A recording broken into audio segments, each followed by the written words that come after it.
Welcome to the world of science fiction, where extraordinary tales come to life. Enjoy the journey. The silk draped against Eilena's emerald skin like liquid moonlight, but it might as well have been chains. She pressed her palms against the balcony's crystalline railing, watching twin moons cast their silver glow across the rose-violet gardens below.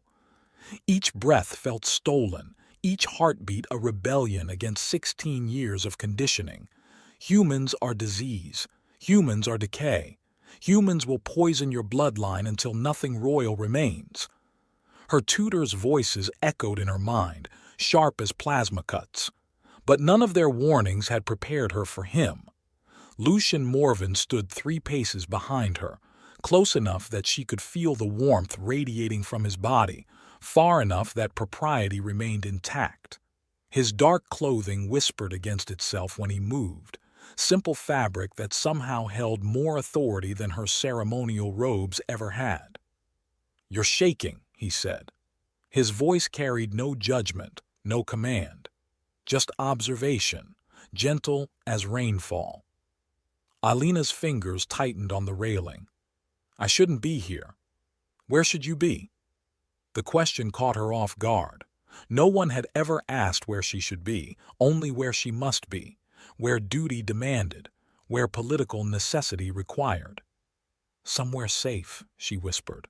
"From me?" She turned then, against every instinct screaming warnings in her skull. Lucian's eyes held a depth that made her think of Earth's oceans, patient, endless, dangerous in their beauty.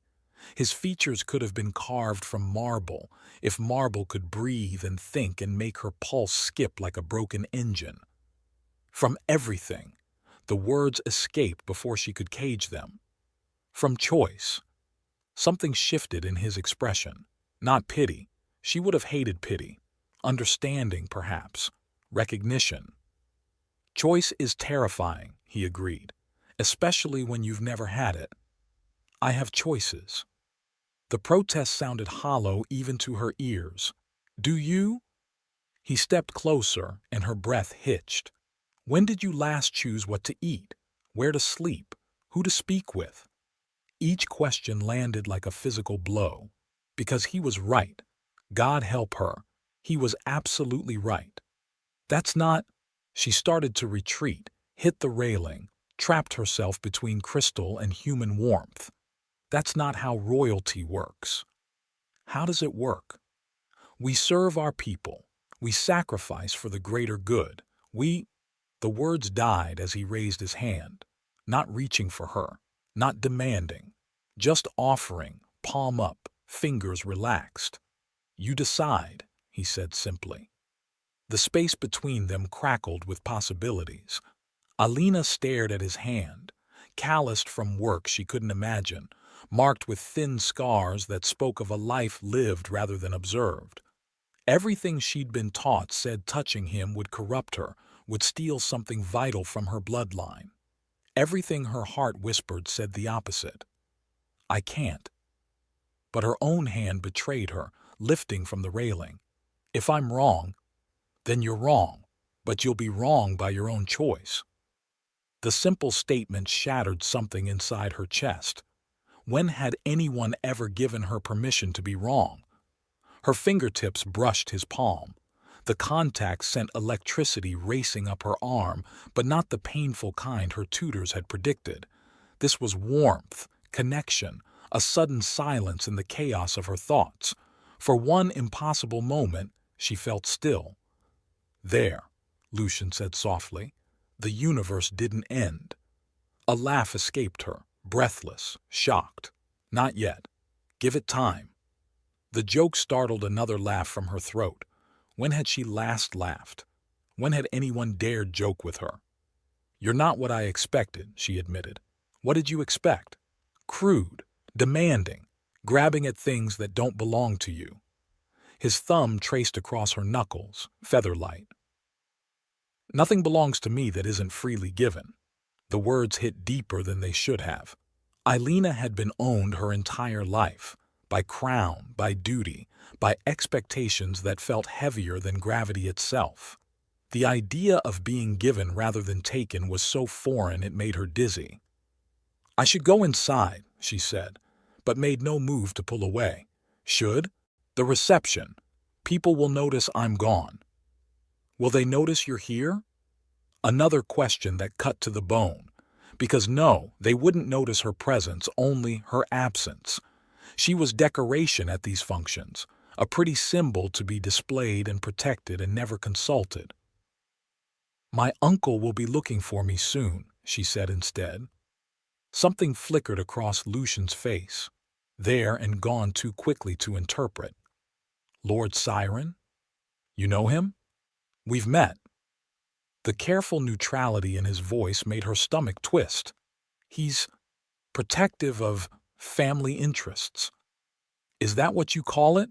The question carried undertones she didn't want to examine. "What else would you call it?" Before Lucian could answer, shouts erupted from inside the palace. Alina jerked her hand back as if burned, spinning toward the sound. Through the crystal doors, she could see figures moving in the grand ballroom. Too many, too fast, all wrong. "Stay behind me," Lucian said. His voice transformed from gentle to commanding in the space of a heartbeat. "What?" The doors exploded outward in a shower of crystal shards. 3 figures in dark combat armor poured onto the balcony, weapons raised, energy signatures crackling in the night air. "Princess Alina Velayer," the center figure announced, voice distorted by his helmet's modulator. "By order of the Liberation Front, you will come with us." Terror flooded her system like ice water. These weren't random assassins. They were too well equipped, too informed. This was planned, coordinated, a coup. "I don't think so," Lucian said conversationally, stepping between Alina and the weapons without apparent concern. The assassins laughed, harsh, mechanical sounds through their modulators. "Move aside, human," the leader commanded. "This is planetary business. Everything involving her is my business now." The casual certainty in his voice made Alina's pulse stutter. When had anyone claimed her as their business? When had anyone stood between her and danger not because duty required it, but because they chose to? "Last warning," the assassin said, raising his weapon. Lucian smiled. It was the most dangerous expression Alina had ever seen, gentle as morning sunlight and deadly as vacuum exposure. "Please," he said politely, "lower your weapons. She's under my protection." "Your protection?" The leader's laughter held genuine mirth now. "You're one unarmed human against 3 professional soldiers. What exactly do you think?" The words died as the world shifted. Alina couldn't describe what she witnessed. The assassin's energy beams fired, brilliant streams of plasma that should have reduced Lucian to ash. Instead, the beams curved, bending around him like light around a gravity well. Time seemed to slow, each photon visible as it traced impossible paths through the air. One assassin dropped, simply unconscious. Another's weapon dissolved in his hands like salt in water. The third found himself frozen mid-step, caught in some invisible web that held him suspended between moments. Lucian hadn't moved, hadn't raised a hand, hadn't even stopped smiling. "What?" Alina's voice cracked. "What are you?" He turned to her, and for just an instant she saw exhaustion flicker across his features. Using whatever power he'd just displayed had cost him something. "Just a man who keeps his promises," he said. The frozen assassin crashed to the balcony floor, unconscious. The sudden return of normal time made Alina's ears pop. "That's not possible," she whispered. "Lots of things aren't possible until they happen." More shouts echoed from inside the palace. Whatever was happening wasn't limited to her balcony. "We need to move," Lucian said, exhaustion threading through his voice now. "Your uncle's made his play." The words hit her like a physical blow. "My uncle? You think Siren—" "I don't think, I know." His eyes met hers and she saw ancient sadness there. "I'm sorry, Alina. But your family's politics just became your survival. She wanted to deny it, wanted to insist that Siren would never betray the crown. But the evidence lay unconscious at her feet, and deep down, she'd always known her uncle's smiles never reached his eyes. What do? We run, Lucian said simply, and I introduce you to my family. Your family? That dangerous smile returned. The Morvans have been keeping galactic balance for longer than your world has had spaceflight. Time you met the people your uncle really should have worried about. He offered his hand again, and this time Eilina took it without hesitation. Whatever Lucian Morvan was, human, something more, something other, he was hers now, and she was his. The thought should have terrified her. Instead, as they leaped from the balcony into the rose-violet gardens below, it felt like the first honest choice she'd ever made. The Morvan estate sprawled across a valley that shouldn't have existed, at least not according to the orbital scans Eilina had memorized as a child. Ancient earth trees grew alongside species from a dozen worlds, their roots intertwining in impossible harmony. The house itself defied architectural logic, rooms flowing into each other like water, walls that seemed solid until you needed to pass through them. Your family lives in a maze, Eilina said, following Lucian through what appeared to be a corridor lined with breathing crystal formations. Only if you think in straight lines. He paused at what looked like a blank wall, pressed his palm against it. The surface rippled, revealing a kitchen that smelled of bread and something indefinably welcoming. Most people do. The kitchen's warmth enveloped them like an embrace. Copper pots hung from hooks that moved to accommodate their weight, and herbs grew in planters that followed the sun through windows that adjusted their own transparency. At the center of it all, a woman with silver-streaked hair and eyes like storm clouds kneaded dough with practiced efficiency. "Mom," Lucian said, and something in his voice made Eilina's chest tighten. Love, simple and uncomplicated. When had she last heard that tone? Sarya Morvan looked up, flour dusting her hands, and smiled. Not the calculated expression Eilina had grown accustomed to at court, but something genuine that reached her eyes and transformed her entire face. "Luke!" She wiped her hands on her apron, then studied Eilina with frank curiosity. "And you must be the princess who's got my son walking into walls." Heat flooded Eilina's cheeks. What? He's been distracted for weeks, keeps staring at nothing, smiling at his own thoughts. Classic symptoms. Sarya's grin turned wicked. "Don't worry, dear. It's terminal, but the prognosis is generally good." "Mom," Lucian warned, but Eilina caught the fond exasperation in his voice. "What? I'm just saying—" Sarya abandoned her dough entirely, crossing to Eilina with quick, sure steps. "May I?" Before Eilina could ask what she meant, warm hands cupped her face. Sarya's eyes went distant, unfocused, and Eilina felt something brush against the edges of her consciousness, gentle as a whisper, gone before she could panic. "Oh," Sarya breathed, hands dropping away. "Oh, my dear girl, what they've done to you. I don't understand." "Your mind." Sarya's voice carried infinite compassion. "It's all walls and locked doors. No wonder you're terrified of choice. They never gave you room to practice." The casual dissection of her psyche should have been invasive, humiliating. Instead, Eilina felt something loosen in her chest. Someone had seen her, not the princess, not the symbol, but the frightened girl beneath the crown. "Can you fix it?" The question escaped before she could stop it. "Fix?"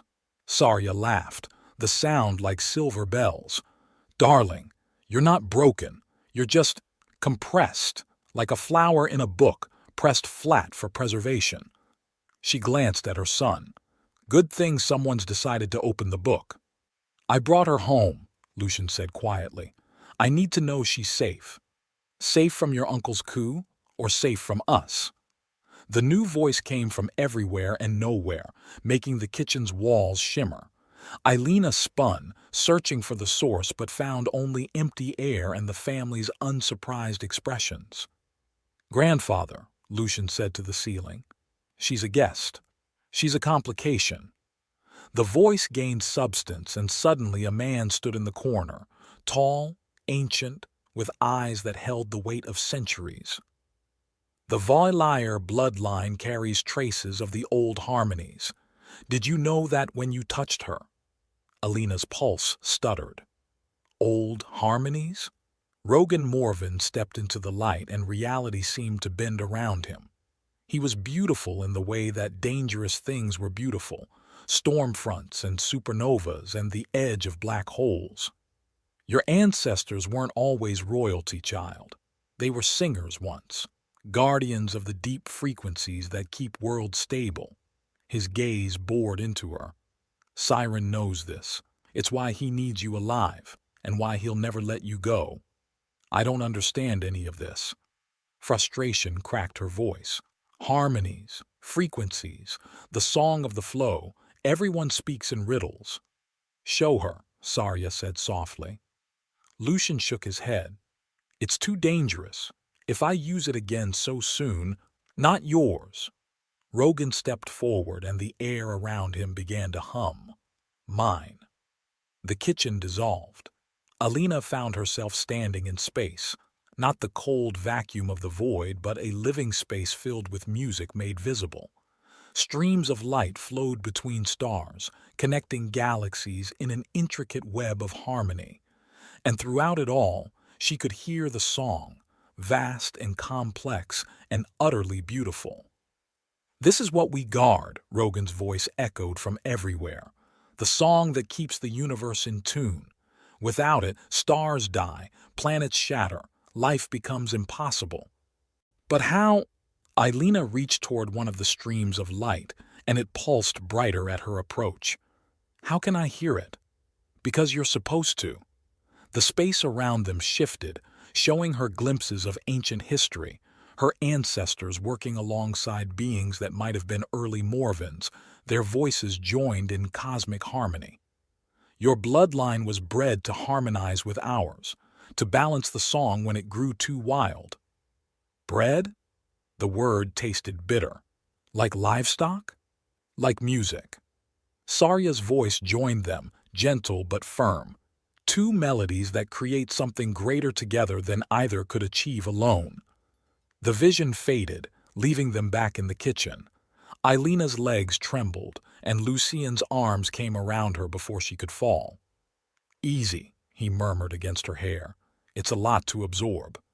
"Your uncle knows," Rogan continued, relentless.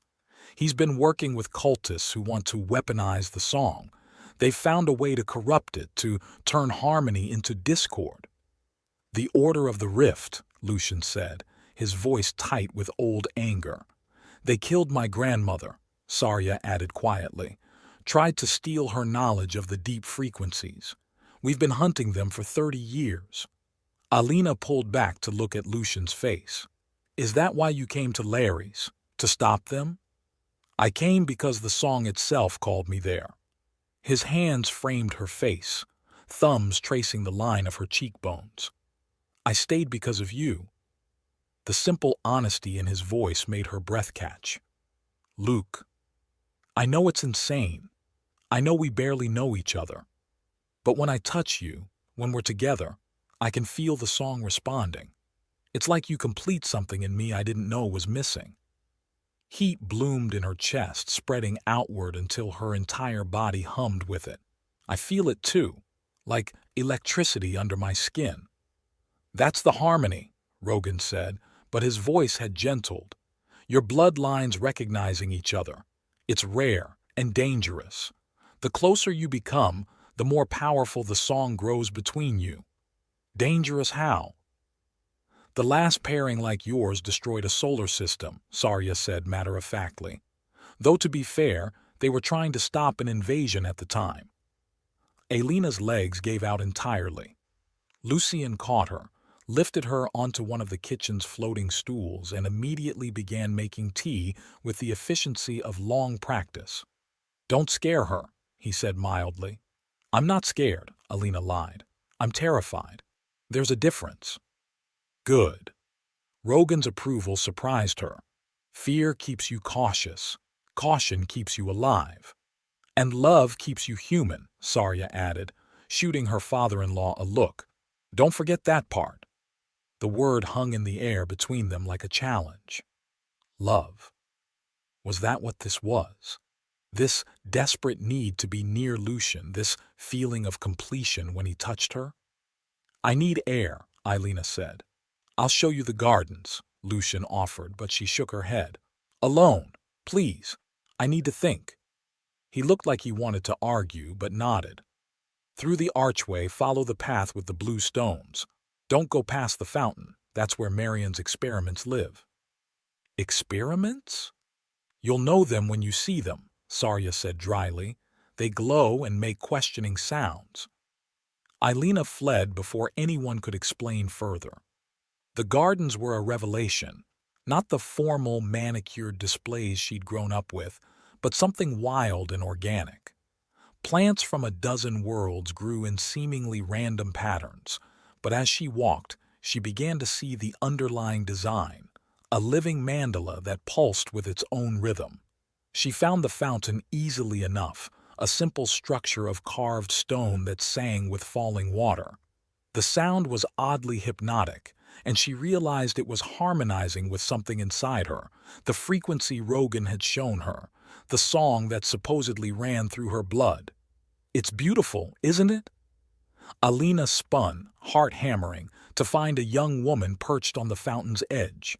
She had Lucian's dark hair and Sarya's storm-gray eyes, but her smile was uniquely her own, mischievous and knowing.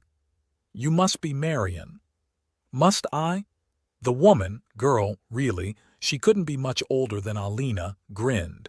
"I suppose I must, and you're the princess who's got my brother tied in knots. I'm not trying to—" "Of course you're not. That's what makes it so effective." Marion patted the stone beside her. "Sit. Let me corrupt you with radical ideas." Despite herself, Alina sat. What kind of radical ideas? That maybe, just maybe, you don't have to sacrifice yourself for other people's political games. The words hit harder than any physical blow. It's not that simple. Isn't it? Marion picked up a stone from the fountain's edge, turned it over in her fingers. Your uncle wants to use you as a puppet. Your people want you as a symbol. Even your own traditions want you as a vessel for bloodline purity. She looked up, eyes bright with challenge. "But what do you want?" "I want—" Alina stopped, realizing she didn't know how to finish that sentence. What did she want? "I want to matter. Not as a princess or a symbol, but as myself. And I want to choose my own path, even if it's the wrong one. And—" Heat flooded Alina's cheeks. "I want Lucian to look at me the way he did in the kitchen, like I'm the answer to a question he's been asking his whole life." There we go. Marion's grin widened. Honest desire. It's the foundation of all good decision-making. But the bloodline will survive. Trust me, I've run the genetic probabilities. You and Luke could have kids who could literally sing planets into existence. Marion's expression grew serious. The real question is whether you're brave enough to claim what you want. What if I'm not strong enough? Then you'll learn to be. That's what love does. It makes you braver than you thought possible. As if summoned by their conversation, Lucian appeared at the garden's entrance. He moved with the fluid grace of someone who'd grown up in this wild place, at home among the impossible plants and singing water. "Marion," he said, but his eyes were on Alina. "Stop corrupting my girlfriend." "Girlfriend?"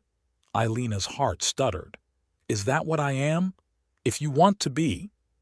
He moved closer, each step deliberate. "If you're brave enough to choose it." "I'm not brave. You touched me despite 16 years of conditioning telling you not to. You trusted me enough to run when your world fell apart. You're sitting here having honest conversations about desire instead of hiding behind royal protocol. He stopped just close enough that she could feel his warmth. You're the bravest person I know. I'm terrified. Good. So am I. Marion cleared her throat. This is where I make a strategic exit before things get embarrassing. She vanished, not walked away, not teleported, just ceased to be there. Eilina blinked at the empty space. She does that, Lucian said, settling beside her on the fountain's edge. Engineering psychic architecture has some interesting side effects. Your family is insane. Completely. He turned to face her, and she saw her own uncertainty reflected in his eyes. Does that scare you? Everything about this scares me. She reached for his hand, marveling at how natural the gesture had become. But I'm more scared of going back to who I was before I met you. Then don't. It's not that simple. It is. His thumb traced patterns on her palm, and she felt that familiar electric tingle. Whatever happens with Siren, whatever political games he's playing, whatever the Order wants, we face it together, as equals, as partners, as lovers. The word slipped out before she could stop it, and Lucian's eyes darkened. If you want that, I don't know what I want. I've never had a choice before. Then let me show you what choosing feels like. He stood, offered his hand, and this time when she took it, there was no hesitation, no fear, only the certainty that whatever came next, they would face it together. The song of the flow hummed between them, and for the first time in her life, Eilina felt truly free. The revelation came at dinner, casual as breathing. Luke's lucky he only used a fragment of the song on those assassins, Sarya said, passing a bowl of something that smelled like home and tasted like starlight. Full manifestation would have cost him at least 5 years. Eilina's fork clattered against her plate. 5 years? Of his life, yes. Rogan's matter-of-fact tone made it worse somehow. The song demands balance. Power borrowed must be power paid. You didn't tell me, Eilina said, turning to Lucian with growing horror. When you saved me, you could have... It wasn't full manifestation. Lucian's voice carried forced lightness. Maybe 6 months, a year at most. A year? The number hit her like a physical blow. You gave up a year of your life for someone you barely knew?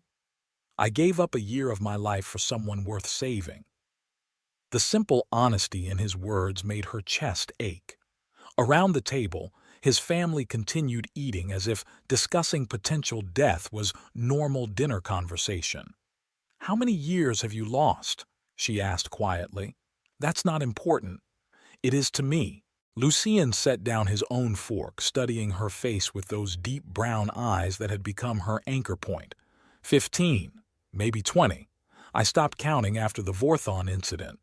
He saved an entire colony ship, Marion added helpfully. 7,000 people. The song feedback nearly killed him. Marion, Sarya warned. What? She should know what she's getting into. The memories are worse than the aging. Memories? Alina's voice cracked. Every use risks them, Rogan explained with clinical detachment.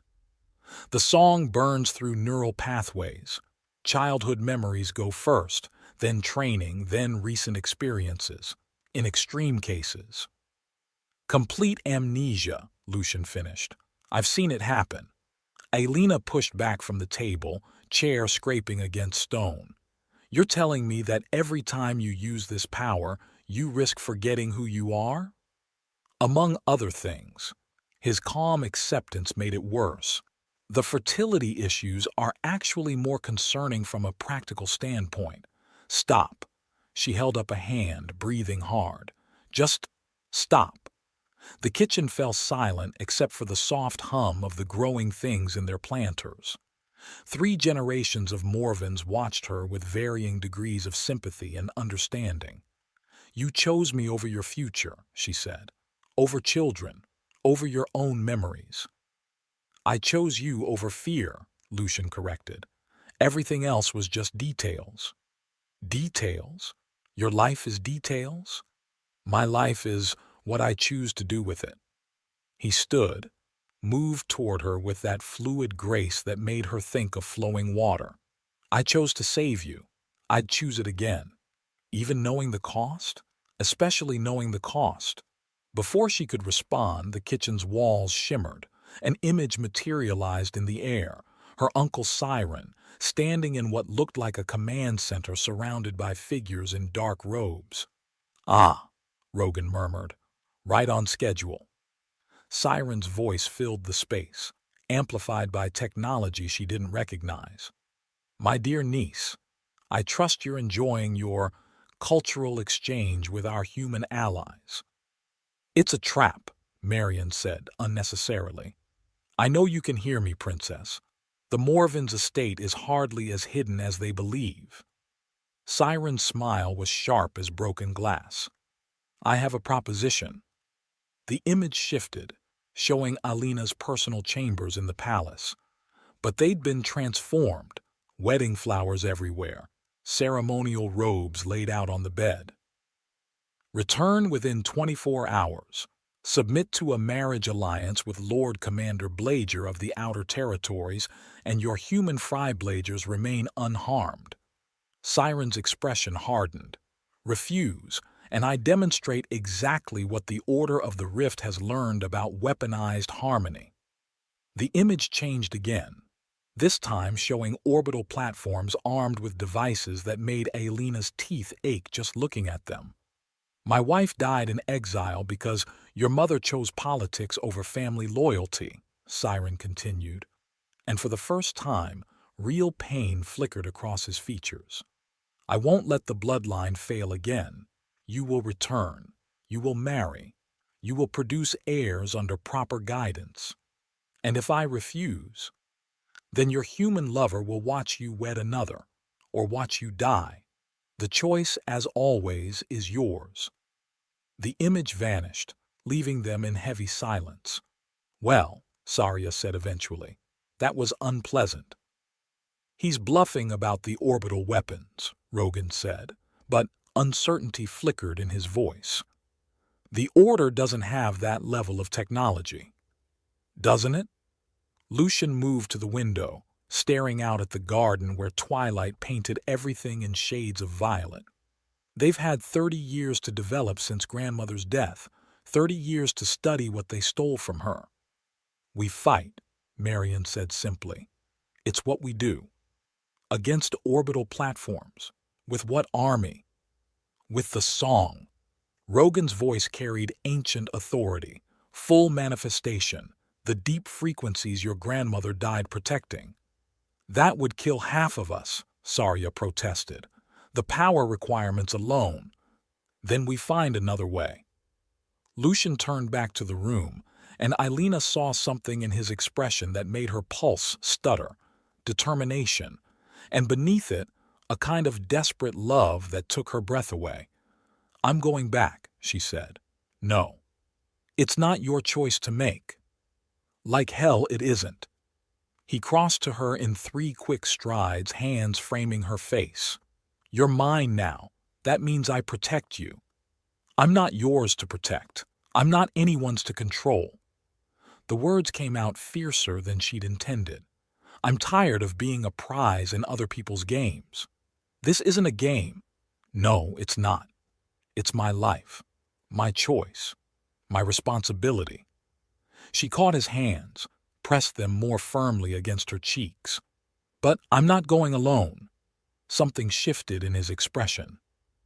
"Ailina, you said we face things together, as partners, as equals." She stood on her toes, bringing their faces level.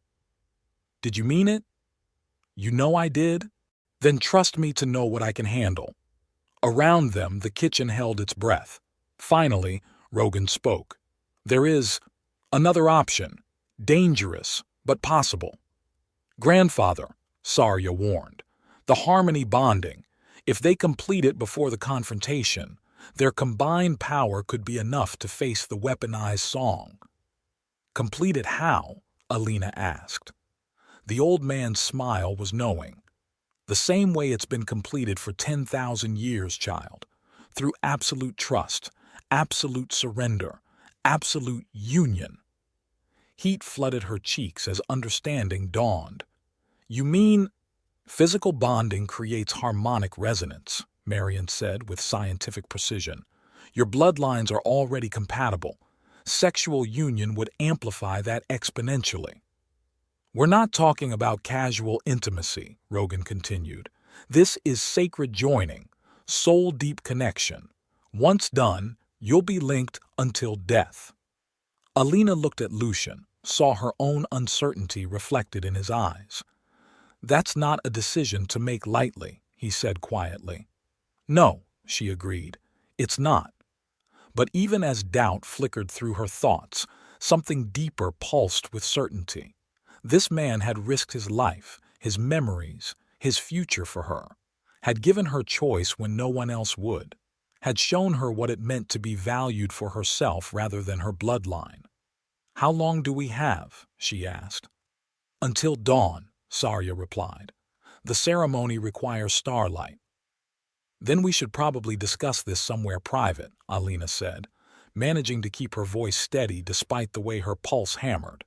Lucian's smile was soft, wondering, Are you sure? I'm sure I love you. The words surprised her with their certainty. Everything else, we'll figure out together. His kiss tasted like promises and starlight, and around them, the song of the flow began to hum. Dawn arrived like a blade across the sky, cutting through the sanctuary's crystal walls and painting everything in shades of amber and rose.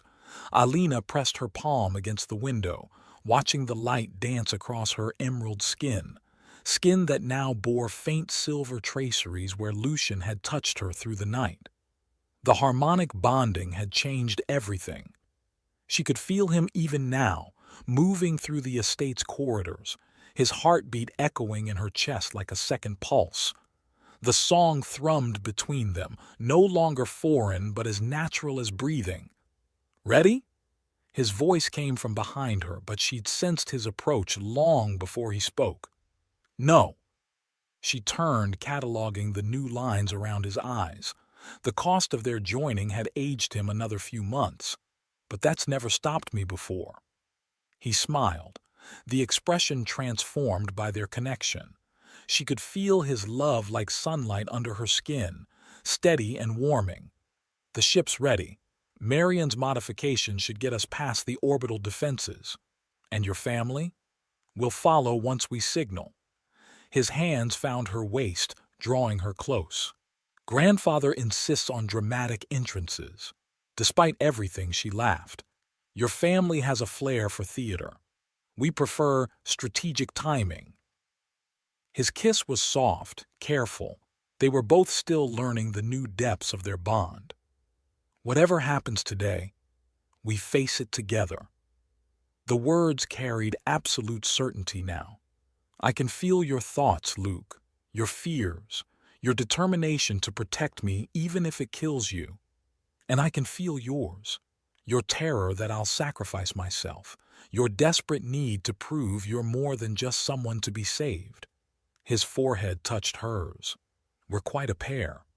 Matching neuroses. How romantic. The ship Marion had prepared defied several laws of physics and at least one treaty regarding stealth technology.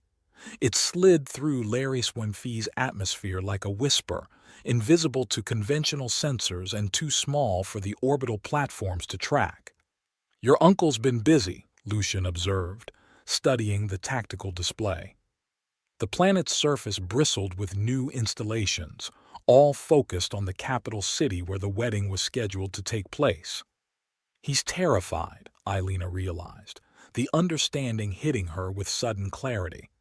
All this force, all these weapons, he's not confident in his plan. Good.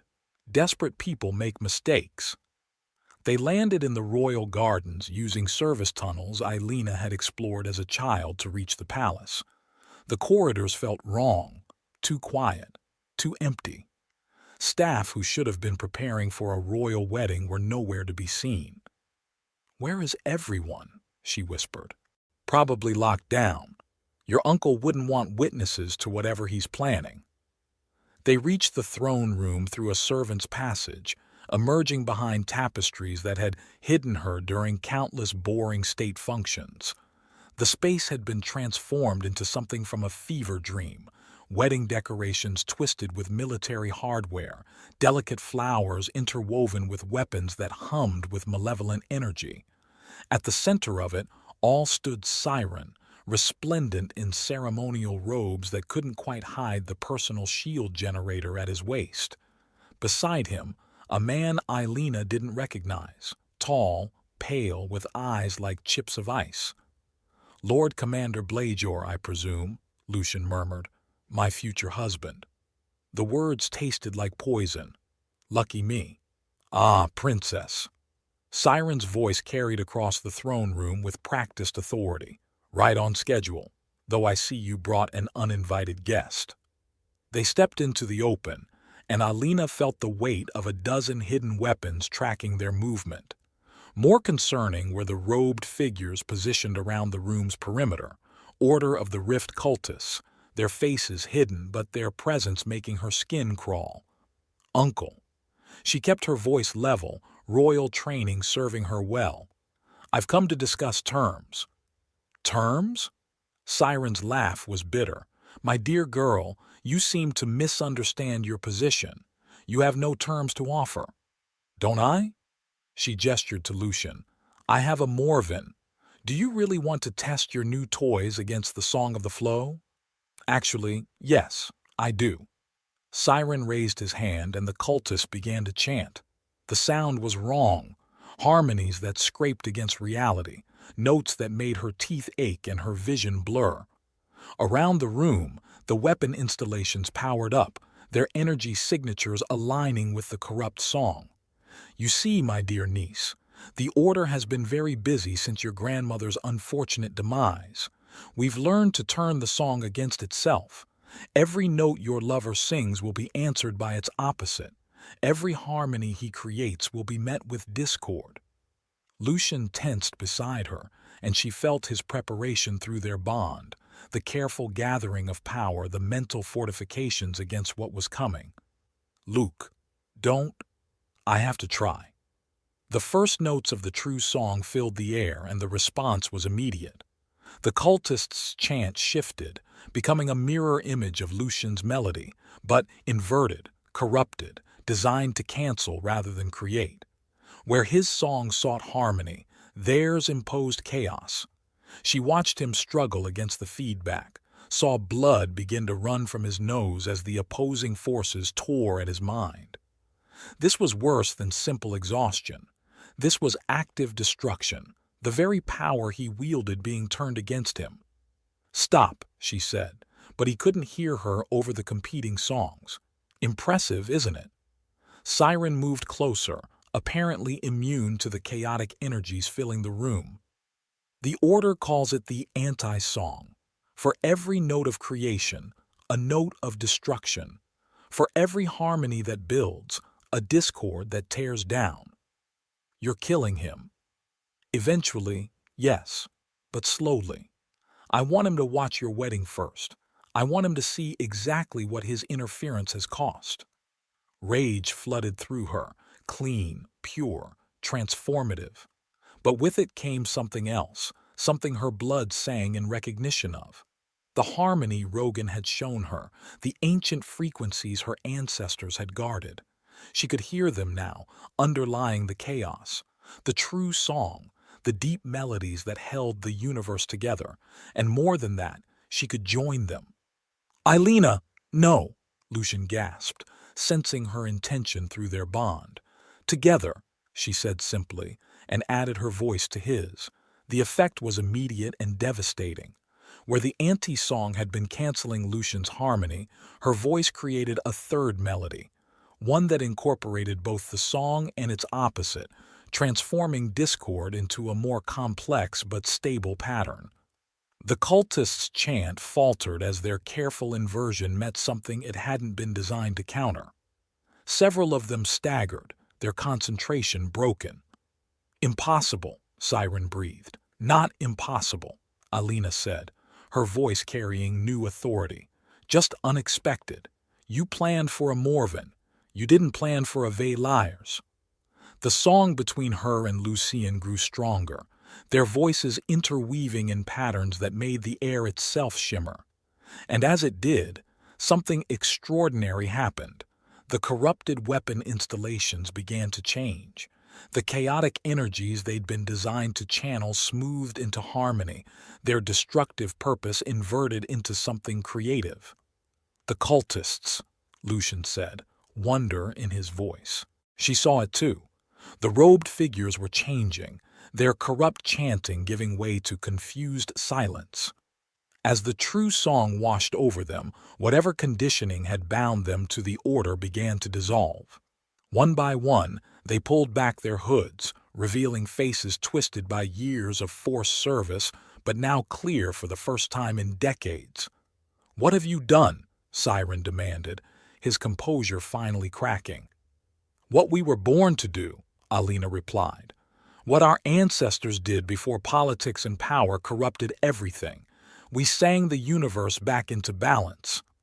The song reached its crescendo, and with it came a moment of perfect clarity. She could see Siren as he truly was, not a villain driven by ambition, but a broken man consumed by grief. His wife hadn't died in political exile. She died trying to protect the very harmonies he now sought to destroy. "She loved you," Alina said softly, the song carrying her words directly to his heart. "Aunt Leanna, she died protecting the song because she believed in what our family was supposed to guard." Siren's face crumpled. "She died because I wasn't strong enough to save her. She died because the Order corrupted her research, because they turned her own discoveries against her." The song showed her the truth, painted it in harmonies of memory and loss. "But that's not your fault, and destroying what she died to protect won't bring her back." The weapons around the room powered down as their energy sources were purified. The former cultists stood in confusion, free for the first time in years. And at the center of it all, Siren fell to his knees as decades of grief and rage finally found release. "I'm sorry," he whispered. "God help me. I'm so sorry." The song reached its natural conclusion, fading into silence that felt sacred. Alina swayed on her feet as the power drained from her, but Lucian's arms were there to catch her. "Is it over?" she asked. "It's over." But even as relief flooded through her, she felt something else, a change in their bond, deeper than before. The song had linked them in ways that went beyond the physical, beyond the mental. They were truly joined now, their life forces intertwined in patterns that would last until death. "We did it," she said, wonder in her voice. "We did." He smiled, and she felt his joy echo in her chest. "Though I think we may have accidentally revolutionized galactic politics in the process." She looked around the throne room, taking in the former cultists helping each other stand, the purified technology humming with benevolent energy, her uncle weeping with relief he hadn't felt in 30 years. "Good," she said firmly. "It was long overdue." 6 months later, the Morven Estate's great dining hall buzzed with conversation in a dozen languages. Representatives from half the galaxy had come to witness the signing of the Harmony Accords, treaties that would establish the Song of the Flow as a protected force, with the Morvens and their allies as its guardians. Alina sat at the table's head, one hand resting on her swelling belly, the other intertwined with Lucian's fingers. The pregnancy had been a surprise. Healers had insisted that harmonic bonding typically caused sterility, but their child seemed determined to defy expectations, just like its parents. "The Centauri delegation wants to know if we'll accept their proposal for a training academy," Marion said, consulting her tablet. "Apparently, They have 17 potential harmonics in their population.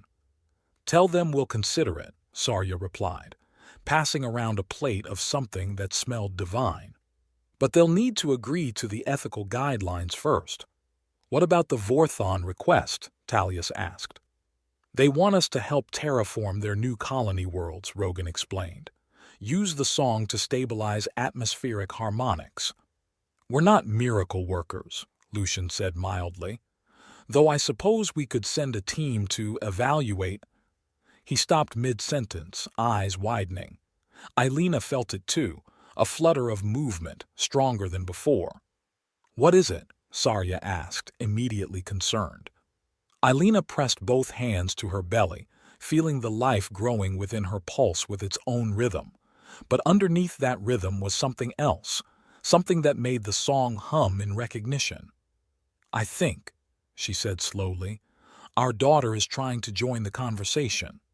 The baby kicked again, and this time the response was unmistakable. The song of the flow rippled through the room like visible music, harmonies dancing in the air above their heads.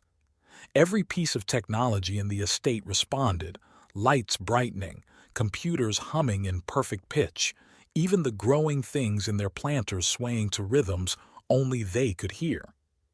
Well, Rogan said into the stunned silence, that's new. Lucian's hand covered hers, his eyes bright with wonder and love. Think she'll be trouble?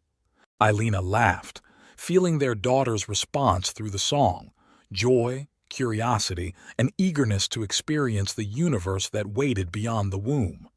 Definitely, she said. She's our daughter, after all. And a Morven, Sarya added proudly.